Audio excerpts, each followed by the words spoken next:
Well, she's not your average doctor's wife. I'm talking about Candy Carson. She's the wife of neurosurgeon, 2016 GOP presidential candidate Dr. Ben Carson. So what is life like on and off the trail with Dr. Carson? Well, she has a new book, A Doctor in the House, My Life with Ben Carson. Candy Carson goes on the record. Nice to see you. Great to see you too, Greta. Thanks for having me. I loved reading your book, and I know all about your husband's incredible career as a neurosurgeon at Johns Hopkins. I mean, I knew that long before he was a candidate. We all did in this area, probably the nation. But you know what surprised me in the book is the one chapter where you write, I didn't know that he had cancer in 2002. He's now cancer-free, but that's a real life changer, isn't it? Yeah, it's tough being on the receiving end.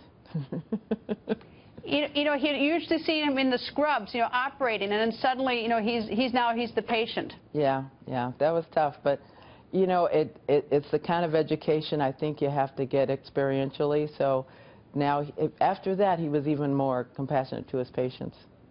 You know, I have always thought that, like, you know, I don't wish hardship on anybody, but hardship, if you get through it, okay, and obviously your family did. It does change, and you sure understand what a lot of other people go through. That's for sure. Yes, thank you. All right, so was it fun writing the book? I wouldn't say fun was the word. Was it awful? Well, you know, when you're putting yourself out there, it's kind of tough because, to tell you the truth, we're private. Most people are private. I mean, you have things that you would rather not talk about. You know, when I lost my babies, that was very difficult, and doing the audiobook was even more difficult. It took several tries, you know, after you're experiencing it again. But I tell you, one of the best things about writing this book was the fact that I had an opportunity to interview some of his co-workers, as well as his mentor and some of the people that he trained as neurosurgeons. And I tell you, it was so eye-opening. I encourage everyone to interview some of your spouse's co-workers and find out that they're better than you thought they were.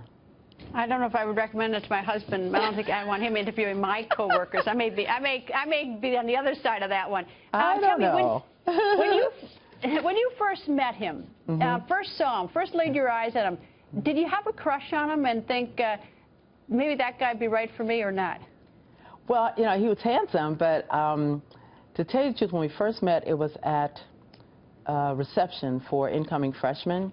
And to tell you the truth, I was just trying to get as much information as I could about the process and so on. I mean, you get some from the school, but as many details as possible, you know, about, well, how do you get there? I mean, do you take the bus from, do you take the bus, do you take a limo, or do you take a cab from the train station if you're taking the train, or if you're flying in, or what? You know, so it's logistical stuff that, you know, I was trying to find out because, you know, incoming freshmen, you don't know, you know, a lot of things, what to do.